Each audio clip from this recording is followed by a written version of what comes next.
Bonjour peuple de Dieu, encore nous revoilà pour une autre vidéo et merci à tous ceux qui se sont euh, abonnés à ma page, merci beaucoup à tous ceux qui m'écoutent, merci beaucoup à tous ceux qui regardent et qui partagent la vidéo avec quelqu'un d'autre.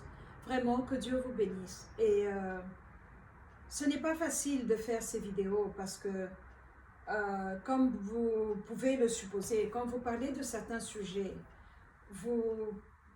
c'est comme si vous secouez la boue. Et il y a beaucoup de retaliation, il y a beaucoup de menaces, il y a beaucoup de problèmes. Et, mais Dieu est là, il nous donne la victoire.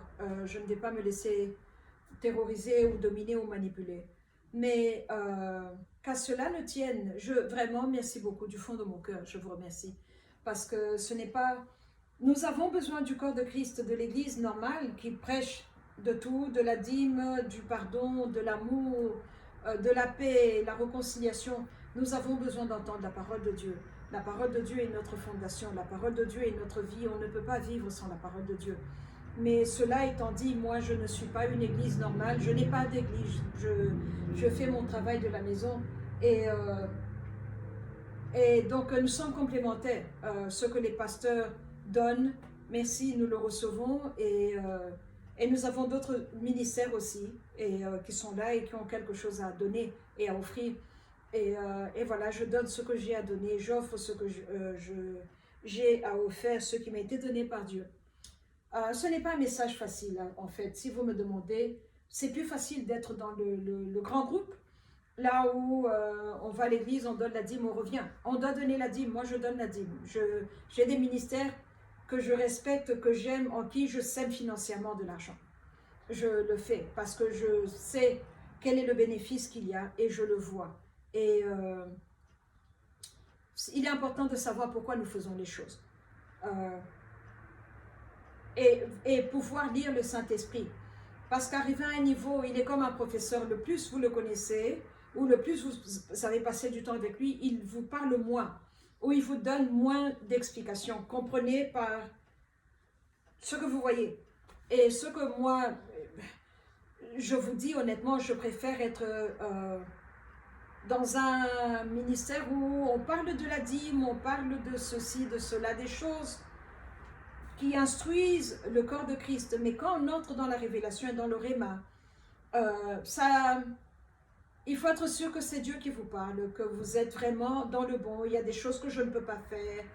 Je ne peux pas m'amuser comme certains pasteurs qui s'amusent et qui reviennent prêcher. Non, moi je ne peux pas faire ça parce que je suis dans la guerre spirituelle. Donc je ne peux pas laisser de la place, je ne peux pas laisser une porte ouverte à l'ennemi pour venir me faire du mal, parce que l'ennemi fait du mal. Si vous le laissez faire, il va vous faire du mal. Mais donc il faut savoir où est-ce que vous devez être et qu'est-ce que vous faites. Alors nous allons continuer sur le thème, sur le transhumanisme, la deuxième partie. Le transhumanisme, comme je vous l'ai dit, c'est améliorer l'être humain. Alors nous avons sur le terrain africain et dans toutes les cultures du monde une forme de transhumanisme qui est primaire et une autre qui est moderne. Je reste sur le continent africain, comme les Africains sont ma première audience. Le transhumanisme sur le continent africain, c'est quoi? C'est quand vous vous réveillez, vous allez chez un ganga, un marabout, un sangoma, mufumu, selon le terme de la langue d'où vous venez, et vous lui dites, je veux grandir, c'est ça qu'on dit dans ma langue à moi. Vous lui dites, je veux grandir. Il va tout de suite comprendre de quoi vous parlez et il va vous aider à grandir. Et vous aider à grandir dans quel sens? C'est qu'il va vous donner des pouvoirs, des potions, des capacités qui peuvent vous aider à vous transformer en quelque chose d'autre. Ce qu'on appelle la transmogrification. Vous devenez une autre créature pour 2 heures, 3 heures et vous redevenez humain comme vous l'étiez. Ce n'est pas de la blague, c'est très réel. J'ai entendu parler de ces personnes qu'on appelle Sokomuntu, un gorille, mais qui devient un humain qui devient gorille et puis qui redevient humain.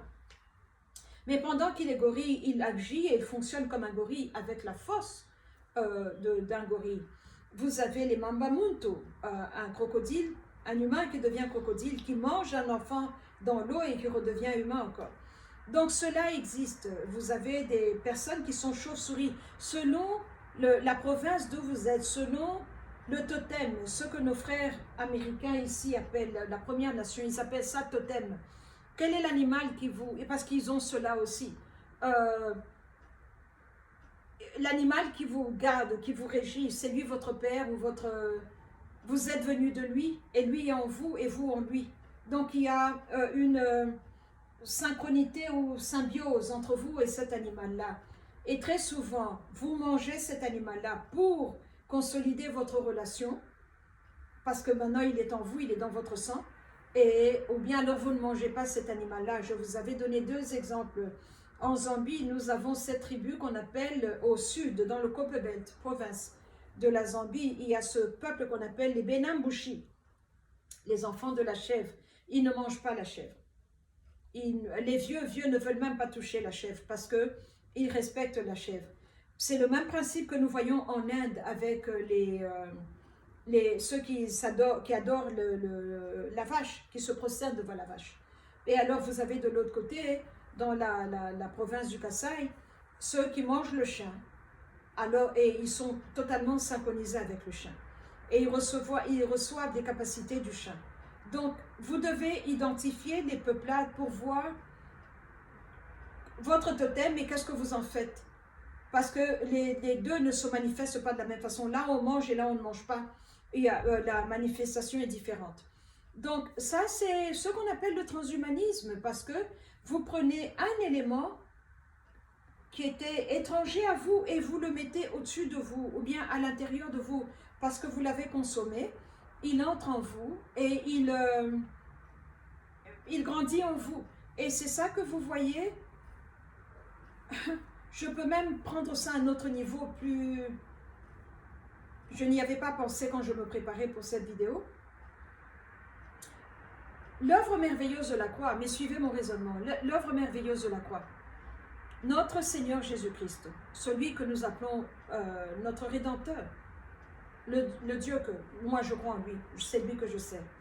Quand il a fait la Sainte Seine avec les disciples, il leur a dit, voici mon corps, voici mon sang. D'abord, quand vous allez dans le psaume 22, il est dit qu'aucun de ces os ne sera brisé.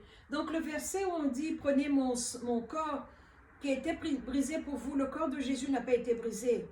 Parce que quand il était sur la croix et que les Romains ont dit, dépêchez-vous, ils sont en train de traîner, ils sont venus pour essayer de lui briser les genoux pour qu'il meure plus vite et ils ont vu qu'il était déjà mort. Donc, légalement, historiquement, aucun de ses os n'a été brisé. C'est une mauvaise traduction. Son corps n'a pas été brisé pour nous. Il n'a pas été brisé. Il a donné son corps pour nous. Donc, le psaume 22 a raison quand on dit qu'aucun de ses os n'a été brisé. Littéralement, il n'a pas été brisé. Et donc, quand vous regardez le concept même de la Sainte Seine, c'est ça qui va être ma prochaine vidéo, il a donné son corps pour nous et il a donné son sang pour nous. 7 fois, le sang de Jésus a été versé par terre en allant au calvaire, sur le mont Golgotha. Mais dans la Sainte Seine, quand il dit à ses disciples, c'est la seule recommandation où Jésus dit, faites ceci en mémoire de moi. Il ne nous parle pas de sa naissance, il ne nous parle pas de Noël, il ne nous parle pas de sapin, de ceci, de cela. Faites ceci en mémoire de moi, la Sainte Seine. Mais quand vous mangez son pain, ce qui est son corps, et quand vous mangez, vous buvez le sang, qui est, nous, le jus de raisin aujourd'hui, pas du coca, pas du Fanta, le jus de raisin, cela nous reconnecte directement à la totalité de ce que Jésus, la personne, était, son corps et son sang. Et ce sang-là ne perdra jamais de sa puissance. C'est comme ça que pour nous aujourd'hui, dans ces temps modernes, nous pouvons appeler et plaider le sang de Jésus et le sang nous aide, le sang nous délivre quand on est malade. Le sang de Jésus ne perdra jamais de sa puissance. Alors maintenant, chaque fois que nous faisons la Sainte Seine, on se reconnecte à lui, à l'œuvre achevée, l'œuvre merveilleuse de la croix. Et nous venons ensemble autour d'une table, lui et nous. Nous rapprochons de lui.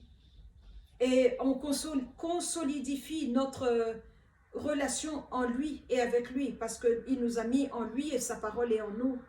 C'est cela qui arrive quand vous mangez le vous vous consolidez au chien. Il est en vous et vous devenez en lui. Alors quand vous mettez au monde vos enfants, par le chien, je parle de ceux qui mangent la chauve-souris, ceux qui mangent le chat, le serpent, le gorille, je perds mon français, excusez-moi, toutes sortes de singes.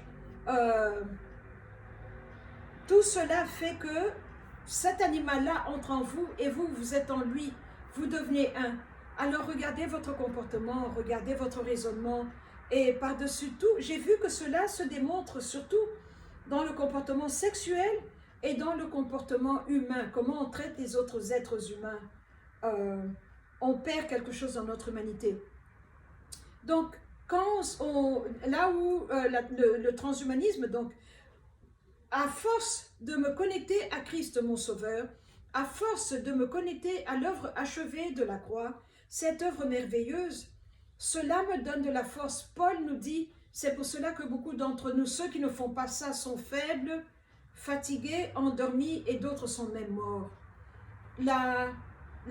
Faire la Sainte Seine, commémorer la Sainte Seine, me rapproche de ce que Christ est, de ce que Jésus est venu donner. Et cela me renforce, cela me donne la clarté dans la vision, la compréhension dans mon intelligence. Donc, je deviens transhumaniste, transhuman, parce que je me colle au super de Jésus et mon naturel et son super deviennent un. Et c'est comme ça que je peux démontrer le royaume plus. Voilà un bénéfice à se coller à notre Seigneur qui était fils de Dieu et fils d'homme à la fois. Donc, c'est notre transhumanisme à nous, dans le corps de Christ. Nous devons nous connecter à la Sainte Seine. Et quand vous regardez maintenant, de l'autre côté, ceux qui s'adonnent à manger la chair humaine pour leur activité occulte, ceux qui s'adonnent à boire le sang humain pour recevoir la force, ceux qui s'adonnent à consommer la chair humaine pour aller de l'avant, eux aussi se consolident dans leur transhumanisme. Et le résultat sera que ça sera un mauvais résultat. Mais quand vous le faites dans le contexte de Christ, ça sera un bon résultat. Donc, le transhumanisme est quelque chose que nous ne pouvons pas ignorer parce qu'il est là, il est constant dans nos vies et nous devons faire attention à ce que nous faisons. Parce que nous grandissons, nous sommes en train de nous transformer parce que la finalité, en fait, c'est d'être comme lui, d'être comme Christ. C'est ce que la Bible nous dit, d'être comme Christ. Il est notre exemple. Nous prions comme nous avons vu Christ prier. Nous faisons ce que nous avons vu Christ faire. Il est notre exemple. Donc, nous sommes en train de quitter cet homme faible. Et quand nous allons en Christ, nous ne sommes plus faibles. Cet homme brisé par la chute de l'homme, brisé dans notre humanité. Quand nous sommes en Christ, nous ne sommes plus brisés, nous sommes forts. Et la Bible nous dit, nous pouvons tout faire au travers de Christ. En lui, nous avons la victoire. Cet homme qui était fragmenté, en Christ, nous sommes un esprit, une âme et un corps. Là où on était malade, en Christ, on dit qu'on n'est pas malade. On est en bonne santé, on est fort. Là où on était faible, on est fort. C'est pour ça que Joël nous dit que les faibles disent « J'étais faible, maintenant je suis fort ». Que les pauvres disent « J'étais pauvre, maintenant je suis riche ». Que ceux qui étaient perdus disent « Je suis trouvé grâce à ce que le Seigneur a fait ». C'est ça que nous avons en Christ. En Christ, quand nous entrons en lui, nous devenons plus qu'humains. Nous sommes plus que vainqueurs. Nous sommes overcomers et nous l'avons vaincu grâce à la parole de notre témoignage et au sang de l'agneau. Donc, en Christ, nous sommes tout cela. Et c'est un nouveau paquet, c'est une nouvelle identité, c'est une nouvelle chose. Un nouveau cadeau que Christ nous a donné. Et quand vous vous adonnez aussi à certaines choses, vous devenez une nouvelle créature, vous allez de mal en pire, parce que vous faites des choses qui ne sont pas de Dieu. Voilà une forme de transhumanisme contre laquelle il faut faire attention, à laquelle il faut vraiment faire attention et regarder nos vies, préserver notre cœur. Nous devons garder ce cœur de chair au lieu d'avoir un cœur de pierre. C'est ça que nous devons faire. Et voilà la deuxième partie du transhumanisme dont je voulais vous parler. Parce qu'il est là, il est réel, on ne peut plus l'ignorer. On peut ne pas l'appeler transhumanisme, mais il est là. Il est appelé sous d'autres noms, ou bien il n'a pas de nom, mais on le voit. On le voit et on doit savoir ce qui se passe réellement. Et nous devons être vigilants. Nous devons vraiment faire attention et être vigilants parce que c'est une réalité qui est là, c'est un danger qui est là et nous devons faire attention à ce que nous sommes, ce que nous mangeons parce que il y va de notre lignée sanguine, nos enfants.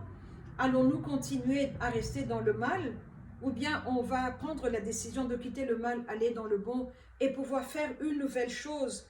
Pour ceux qui viennent, ils vont entrer dans une nouvelle chose. La décision finale nous revient. Le choix est à nous, mais qu'on puisse se rappeler que le transhumanisme est là. Et faisons attention à la nourriture que nous mangeons. Quand vous commencez à manger des mbinzo, ces petites créatures qu'on doit se mettre à quatre pattes pour ramasser, les makelele, c'est des choses viles. On peut dire oui, c'est notre coutume, oui, on l'a toujours fait. Mais vous, à force de manger ces choses-là, vous devenez comme elles. Il faut faire attention. Au lieu de vous élever, allez vers lui, vous gardez votre... Vous allez en bas et vous devenez pire. Vous devenez pire. Et il faut être vigilant. Ça peut être bon dans la bouche. Peut-être que vous avez grandi avec ça. Votre mère vous nourrissait de ça. Mais maintenant que vous connaissez Jésus, allez-vous rester dans le même programme obscur? Allez-vous rester là où vous consommez la viande de la chauve-souris, où vous vous battez pour manger du chat? Il faut réfléchir. Vraiment, il faut réfléchir et faire le bon choix. Le transhumanisme est là, à tous les niveaux. Dans la nourriture, dans la boisson, je vous ai parlé de cette société Cenomix qui met de la poudre de bébé avorté dans la nourriture pour améliorer le goût de la nourriture. Mais comment sont-ils arrivés à savoir que la poudre de bébé améliore la nourriture?